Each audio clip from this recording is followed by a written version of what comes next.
Psalms chapter 84 and verse 10. For a day in thy courts is better than 1,000. So one day in the kingdom of heaven is better than 1,000 of your best days on this side, man. Let me repeat that again. One single day in the kingdom of heaven is better than 1,000 of your best days on this side, man. Okay? Where things were better for you. Moments that you can reminisce on and say, yeah, that was a good day. The kingdom of heaven blows it out the park, man. It blows it out the water. Just one day. Not to mention, the Heavenly Father, He's going to stretch out the time. He's going to expand the time so you can enjoy your immortality. You can enjoy your life. And the Lord said in Wisdom of Solomon, He created the Israelite man to be an image of his own eternity, man. We're going to be a likeness of his own eternity, man. We're going to be many most highs, man. We're going to be many most highs. Okay? God's on earth under Yahweh Shemiah Shai. I have said, ye are gods, and all of you are children of the Most High.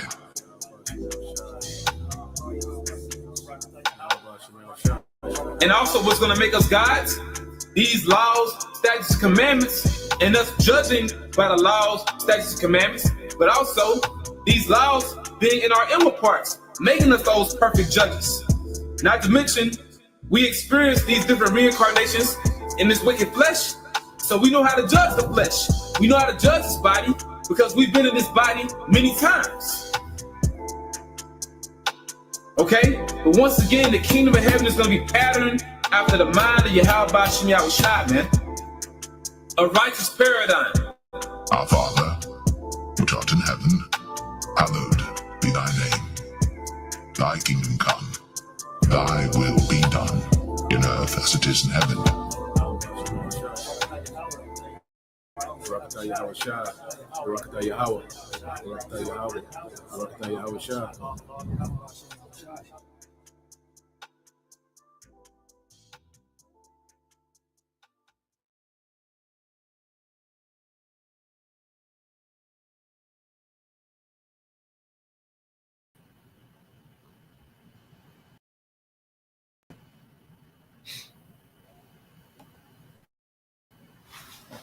All right, Shalom. First and foremost, I would like to give all praise and glory unto Yahweh, Bahashem, Yahweh Shai, Bahashem, Kakadash. Double honors unto the apostles and the elder, the GMS, who rule well, teach well, being great examples to us younger brothers. And peace and blessings and salutation to the hopeful they got there pushing this word in truth. And it's a series across the four winds in the name of Yahweh, Bahashem, Yahweh Shai, pushing to get up out of here. Shalom to the hopeful lake, the believers, the listeners who have came back to the obedience of the scriptures through faith in Yahweh Bahashem Shai. Okay, and what we want to go into today, is a continuation in the book of First Kings, chapter 15. We made it to the 15th chapter, and it's going to go into complete judgment, because the Lord, spoke to Jeroboam by a prophet, Abijah, all right, and letting him know that his whole lineage, okay, will be wiped out of the earth, okay, because he was wicked. Everything that came from him was wicked, except that one son whom the Lord, took out peacefully, and had a burial for him. But everyone else would die, dishonorable deaths, okay, horrible deaths, okay, and he would wipe out a whole lineage, okay, and eventually the Lord is going to do that with Esau, okay. Esau, Edom is going to be completely eradicated out the earth, and that wicked root in Israel, 2/3 is going to be completely eradicated out the earth, man. Okay, and they're going to come back, in their right mind. All right, and Esau is going to be done away with for good. Okay, and it's going to be complete judgment. All right, that the Lord, is going to bring to the earth. Okay, I say 2/3, they're going to get their complete judgment on this side. Okay, and come back in their right mind. And at the end of the 1,000 years, Esau, he's going to get his complete judgment. Okay, and he's going to be done away with for good. There will be no more Edomite nation in existence. Okay, Now, so before we get to that, we're gonna go to First Kings, read down, and like I said, we're gonna see, the kings change up, often, okay, because a lot of these guys, rule a few years, most of them one shit, you see. So the Lord, speaks on them a little bit and moves on to the next, okay. Now, when you go here to the book of First Kings 15:1, all right, this is Abijah, all right, began to rule over Judah. First Kings 15:1 in the NLT says Abijah began to rule over Judah in the 18th year of Jeroboam's reign in Israel. Okay, so this is the king, all right, of the southern kingdom after. No, this is the king of the northern kingdom after Jeroboam. All right, was put to death. It says he reigned in Jerusalem for 3 years. His mother was Maacah, the daughter of Absalom. He committed the same sins as his father before him, and he was not faithful, all right, to the Lord his power and his ancestor as his ancestor David had been. Okay, now so this is the southern kingdom. So like this is the southern kingdom. Abijah, he ruled during the 18th year of Jeroboam's rule. So this is the ruler after Rehoboam, all right, of the southern kingdom. So like, all right, but he ruled in the year of Jeroboam, all right. So Jeroboam still king of the northern tribes. It says so to get down to verse 3, it says he committed the same sins as his father before him, Rehoboam, and he was not faithful to the Lord his power as his ancestor David had been. Okay, so remember David had set a standard, how kings, should rule. Okay, it wasn't perfect, okay, but his intent, was on point. Okay, and it says, but for David's sake, the Lord, his power, allowed his descendants to continue ruling, shining like a lamp, and he gave Abijah the son to rule after him in Jerusalem. So, for the sake of King David, the beloved of the Lord, all right, his lineage was always was continued. The Lord never, eradicated the lineage, okay, of King David, as we're about to see him eradicate the lineage of Jeroboam.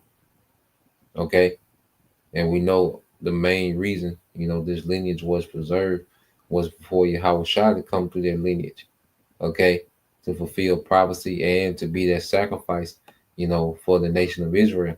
Okay, it said, for David had done what was pleasing in the Lord's sight and had obeyed the Lord's commands throughout his life, except the affair concerning Uriah the Hittite. Okay, so the King David had a good report, except that blemish that he had, dealing with Uriah. Okay, and then Bathsheba, the adultery, the murder. Okay, so other than that, David, had a good report with the Lord. All right, and even in that, his reaction, was pleasing to the Lord because he was sorrowful. He had a contrite heart by what he did. Okay, but he wasn't perfect because it was only meant for Yahweh Shai, to be perfect. Okay, it said there was war between Abijah and Jeroboam throughout Abijah's reign. That constant civil war between northern and southern kingdom. It says the rest of the events of Abijah's reign and everything he did are recorded in the book of the histories of kings of Judah. There was constant war between Abijah and Jeroboam. When Abijah died, he was buried in the city of David. Then his son Asa became, the next king. Asa began to rule over Judah in the 20th year of Jeroboam's reign, in Israel. He reigned in Jerusalem 41 years. His grandmother was Maacah, the daughter of Absalom. Asa did what was pleasing to the Lord's sight and his ancestor David had done. So now you come across, Asa, a king, that would do right, that was pleasing in the sight of the Lord, which it was very few, only 7. Okay, and this is one of them, of the southern kingdom. Okay, it says he banished the male and female shrine prostitutes from the land and got rid of all the idols his ancestors had made. He even deposed his grandmother, so he had no respect of person. Makai, from her position as queen mother, because she had made an obscene, all right, Asherah pole or obelisk, okay, what you know as like the monument, the Washington Monument, going back to Egypt, which they worship, as sexual magic, okay, so that obelisk, Salaki, that obelisk goes back to the worship, with a rod, all right, with man's rod, okay, and it says he cut down her obscene pole and burnt it in the Kidron Valley. Although the pagan shrines were not removed, Asai's heart remained completely faithful to the Lord throughout his life. So he even demoted his own grandmother, for her idolatry. Okay, it says he brought into the temple of the Lord the silver and the gold and the various items that he and his father had dedicated. There was constant war between King Asai of Judah and King Baasha, all right, of Israel. King Baasha of Israel invaded Judah and fortified Ramah in order to prevent anyone from entering or leaving King Asai's territory of Judah. So you had the northern tribes, even trying to put a blockade, okay, or besiege, Jerusalem. Okay, it was an intense, okay, rivalry between northern and southern kingdom. Okay, it says Asa responded by removing all the silver and gold that was left in the treasuries of the temple of the Lord and the royal palace. He sent it with some of his officials to Ben Hadad, all right, son of Tabrimum, son of Hezion, the king of Aram, all right, which is Syria, who was ruling in Damascus along with this message. So now you're starting to see other kingdoms get involved, okay, in the affairs of the northern and southern kingdom. Okay, so now Syria, okay, which was a prominent, kingdom during this time, okay, is now becoming involved in the affairs of Israel. Okay, it says, "Let there be a treaty between you and me alike, one between your father and my father. See, I am sending you a gift of silver and gold. Break your treaty with King Baasha of Israel, so that he will leave me alone." So you had Asa, all right, making an alliance with the king of Syria, okay, to stop, aiding, the northern kingdom, so he wouldn't have the ability, to terrorize, the southern kingdom. Okay, First Kings 15:20 says, Ben Hadad agreed to King Asai's request and sent commanders of his army to attack the towns of Israel. They conquered the towns of Ejin, Dan, Abia, Beth, Makkah, and all Kinnereth in the land of Naphtali. As soon as Baasha of Israel heard what was happening, he abandoned his project of fortifying Ramah and withdrew to Tizar. So uh, the Asai, all right, the king of the south, all right, he paid, the Syrian king, okay, Ben Hadad, okay, to begin to campaign on the northern tribes so they can leave off, from this blockade and this attempted besiege of Jerusalem. Okay. It says, as soon as Baasha of Israel heard what was happening, he abandoned his project, fortifying, all right, Ramah, and withdrew to Tizar. Then King Asa sent an order throughout Judah requiring that everyone without expectation help to carry away the building stones and timbers that Baasha had been using to fortify Ramah. Asa used these materials to fortify the town of Geba and Benjamin and the town of Mizpah. The rest of the events of Asai's reign, the extent of his power, everything he did, and the name of the cities he built are recorded in the book of the histories of kings of Judah. In his old age, his feet became diseased. Okay, which when you go into the book of Chronicles, it goes in depth to a lot of these writings. Because the book of Chronicles, is more in depth of mainly, the kings of Judah. Okay, the kings of the southern tribe. Okay, it says when Asai died, He was buried with his ancestors in the city of David. Then Jehoshaphat, Messiah's son, became the next king. Okay, so reading on now, it's going to go back into what's going on with the northern tribes. It says Nadab, son of Jeroboam, began to rule over Israel in the second year of King Asa's reign in Judah. His reign in Israel, all right, he reigned in Israel 2 years short.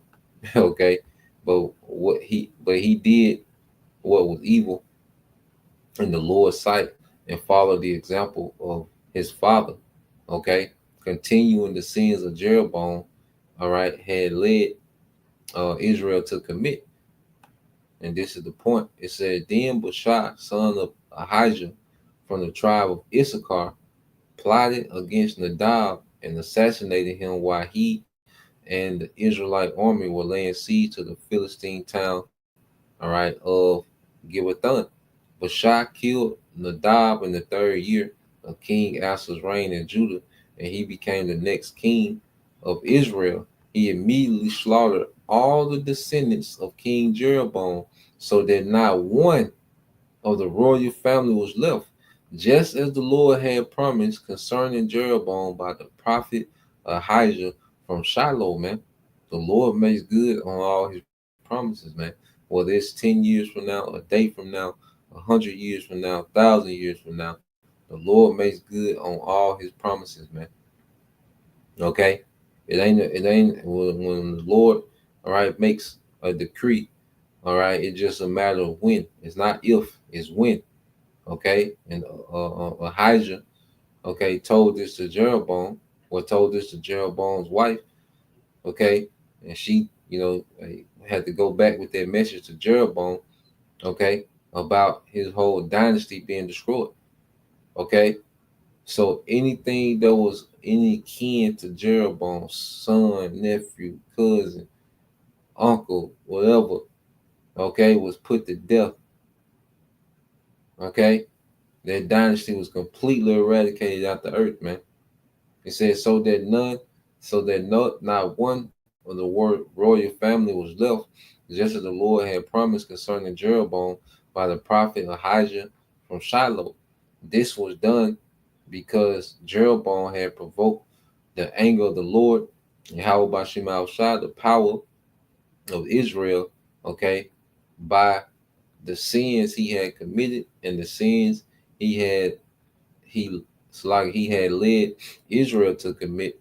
The rest of the events of Nadab's reign and everything he did is recorded in the book of the history of the kings of Israel. Now, when you go here, all right, because there was complete judgment, okay, and we know who else is prophesied, all right, to have complete judgment, okay, and it's you Edomites, okay. Let's go here. Let's get this in Exodus 17. Okay, because after your 1,000-year of captivity, you Edomites will be completely eradicated out the earth. Okay.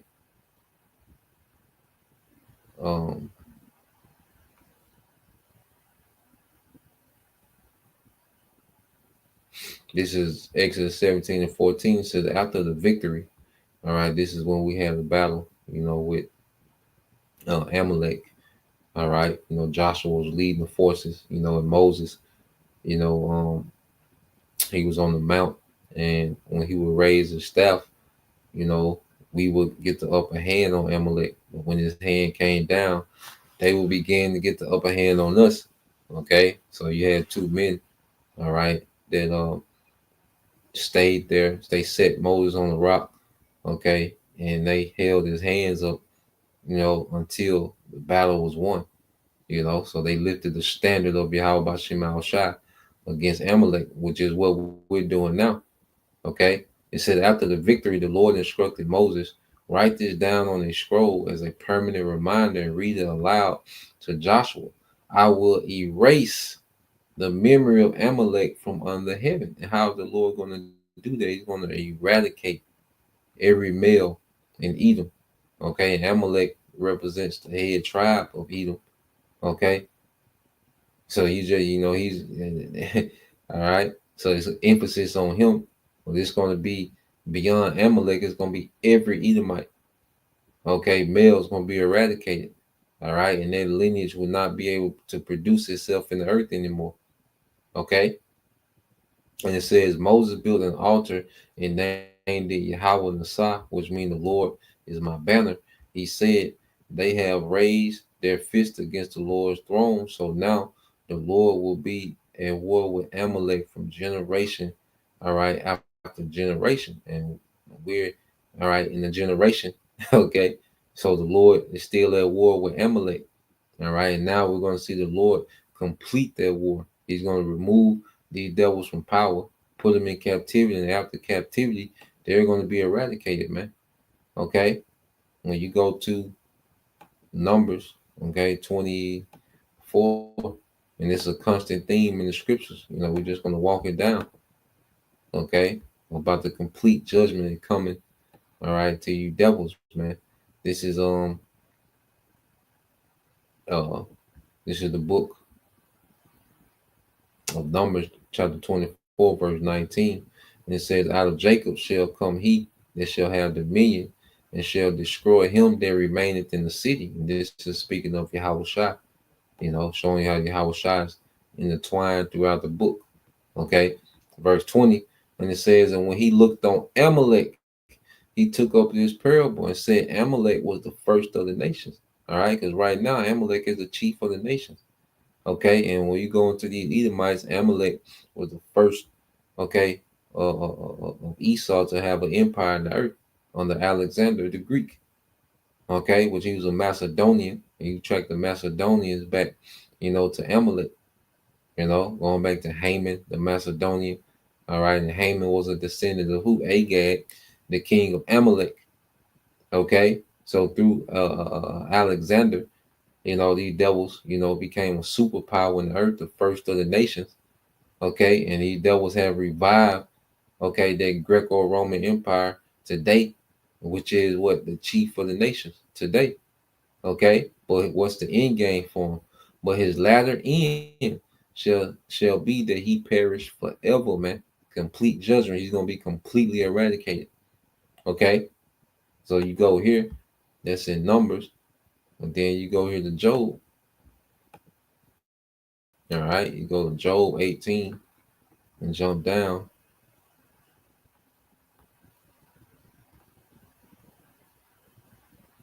Yep, Job 18 and 16. Okay, let's go here. All right, Job 18 and 16 says, his roots shall be dried up beneath, and above shall his branch be cut off.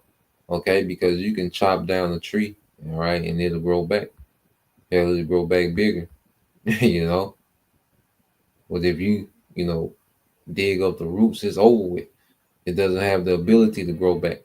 And that's what the Lord is going to do, all right, to the lineage of Esau. He's going to dig up the roots of Esau, okay? And this man is going to be eradicated out of the earth, okay? It says his remembrance shall perish from the earth, and he shall have no name in the street, okay? Because remember, we have an eternal kingdom. So after 1,000 years, and this man is eradicated, okay, we still have forever to rule. Okay, and it's gonna be a point in the kingdom that Esau is not even gonna be a memory. It's gonna be like he never was. Okay, all the wickedness that he's established, because our kingdom is gonna continue to flourish in righteousness, man.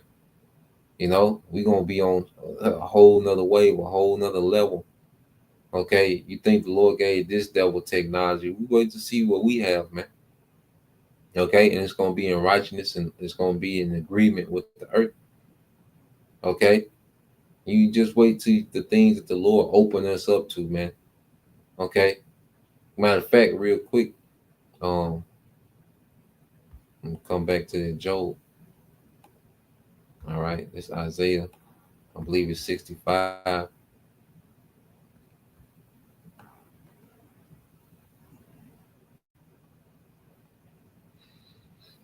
Isaiah 65 and 17 said, for behold, I create new heavens and a new earth, and the former shall not be remembered, nor come into mind. Okay, so the Lord is going to create a new heavens and a new earth, because the new earth is going to be customized, all right, for the nation of Israel.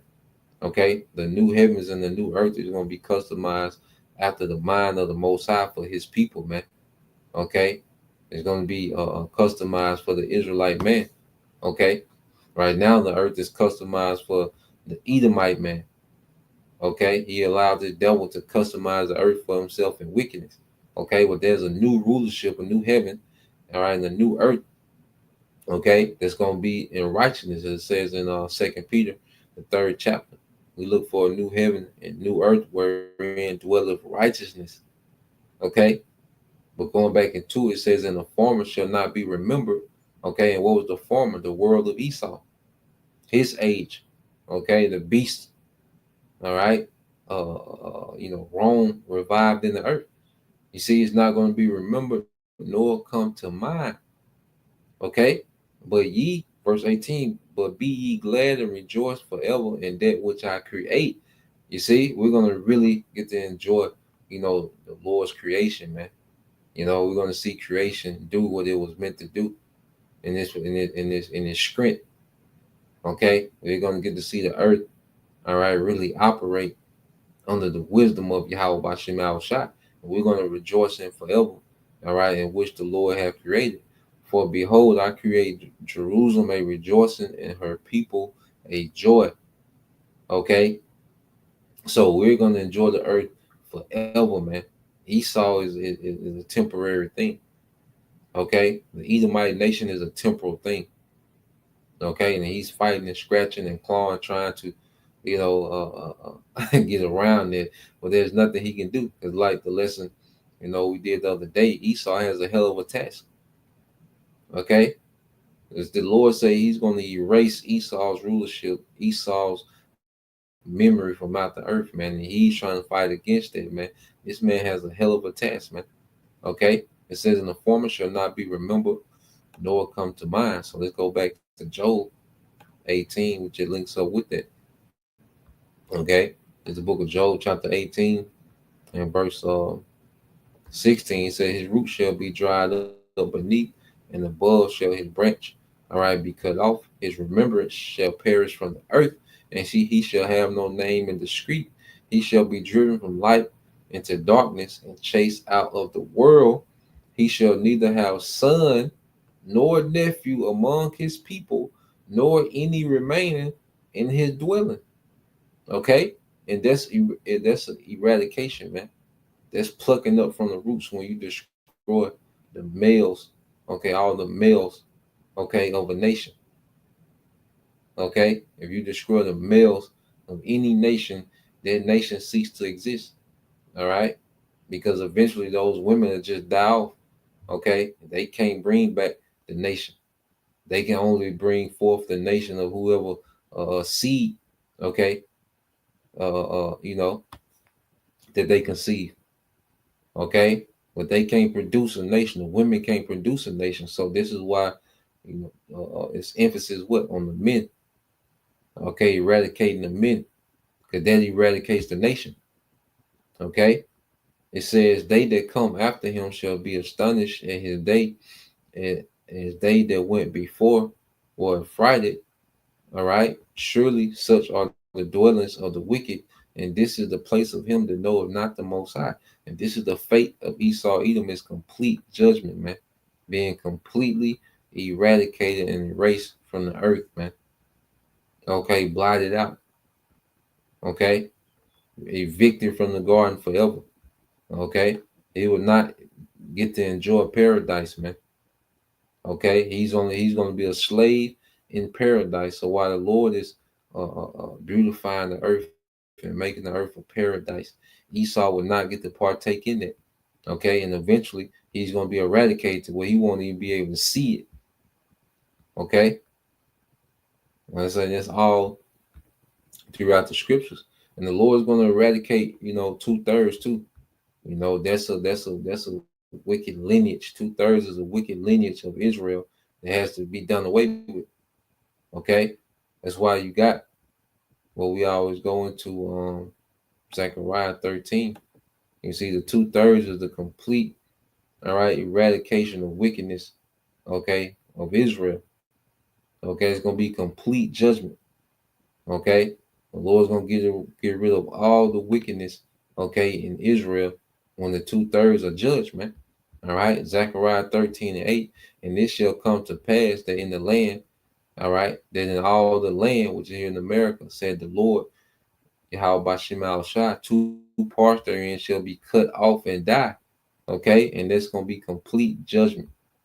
Okay, everything that the Lord doesn't desire in the nation of Israel is going to get bunched up in this number of the 2/3. Okay, everything that the Lord hasn't allotted to be delivered, okay, to be, rooted in righteousness, okay, to be joint heirs with Yahweh Shai, all this going to be destroyed amongst this number. All right, so the 2/3, they're being gathered for their destruction. And the 1/3, it said, but the third shall be left therein. So the 1/3 is being gathered for deliverance. Okay, but 2/3 are being gathered, okay, to be destroyed, man. Okay, and it says, and I will bring the third part through the fire, okay, and will refine them as silver is refined. So the Lord is going to bring us through the fire, through the affliction, through his anger. Okay, we're going to be being refined in the Lord's anger. Okay, and says, I will try them as gold is tried. They shall call upon my name, and I will hear them, and I will say, it is my people, and they shall say, the Lord Yahweh Shema Shai is my power. Okay, so there's going to be a major judgment that goes out amongst Israel, man. It's a large number within the 2/3. Okay, and when you go here, let's get this in the book of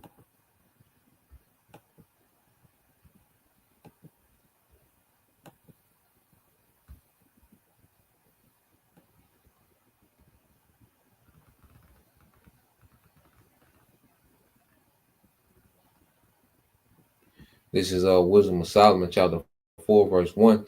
It says, better it is to have no children and to have virtue, for the memorial thereof is immortal, because it is known, all right, with the Most High and with men.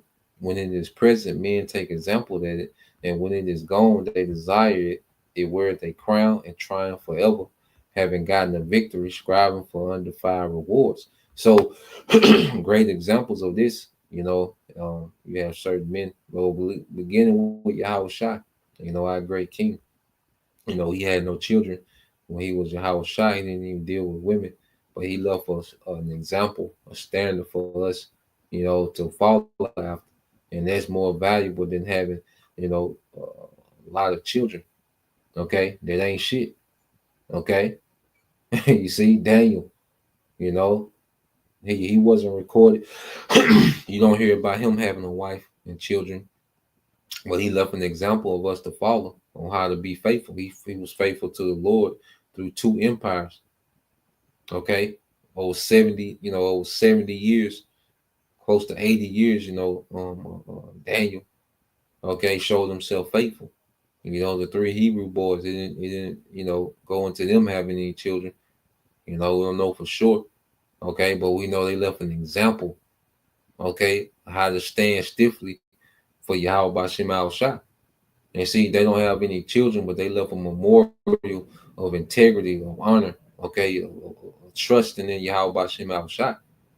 Okay, it says, but the multiplying, now you get to the 2/3, man. Okay, the ungodly. But the multiplying broad, all right, a brood, okay, which is another name, to what they call breeding animals. All right, but the multiplying, all right, brood of the ungodly shall not thrive, nor take deep rooting from bastard lips, nor lay any fast foundations. For though they flourish in branches for a time, and this is what we have now. 2/3 are just reproducing rampantly. Okay, just random children popping out of all these random situations, but they're here just for judgment. Okay, it said, yet standing not last, they shall be shaken with the wind, and through the force of the winds, they shall be rooted out. Okay, complete judgment. Okay, they're going to be completely rooted out. So it's going to be complete judgment. You see, it's going to be a whole generation, okay, of Israelites that is going to be rooted out, man. All these women, oh, I got 7 children, 7 baby daddies. The Lord gonna kill all of them. Okay, heard them 7 children, them 7 baby daddies. All this shit got to go. Okay, all this shit finna go, man. These, second, third, 4th generation gang banging and all this shit finna go. Your great auntie, was the first Crip on this street and all this shit finna go, man. The Lord finna uproot all that, man. Uncles, and all this madness. I'm saying, you got just families of just wickedness, man. Okay, well, the children are just born into the gang, born into the drug business, and born into this shit, man. Okay, the Lord's finna get rid of all of that, man. Okay, it's gonna be complete judgment. It's gonna be whole lineages that don't make it to the other side, man. There's certain DNA that the Lord is going to destroy here in America and Babylon, man. Okay, it says, verse 4 again says, "For though they flourish in branches for a time, yet standing not last, they shall be shaken with the wind, and through the force of the winds they shall be rooted out. The imperfect branches shall be broken off, their fruit unprofitable, not right to eat, meat for nothing." Okay, worthless, man. All right, and 2/3 are just becoming more and more useless and worthless as time go by. Unprofitable for nothing. Niggas are just here. The nigga woman is just here. Okay, constantly reproducing, but they're reproducing, all right, to be judged. Okay, and these judgment babies that the 2/3 are having, man. Okay, and nothing that niggas do is profitable, man. Nothing about nigga culture, nothing what nigga women do. All right, that mindset of niggas, that mindset of nigga woman, none of that, okay, is gonna make it to the other side. It's gonna be completely judged on this side, man. Okay, so that was the point. Just wanted to get into that. Dealing with 1 Kings chapter 15. We'll keep going in the book, because it gets into some interesting history once you keep going into it. But Lord will, you brothers, all right, and you sisters, edified. Till next time, I say shalom, Kwam Yashala, Bible Ball soon, shalom.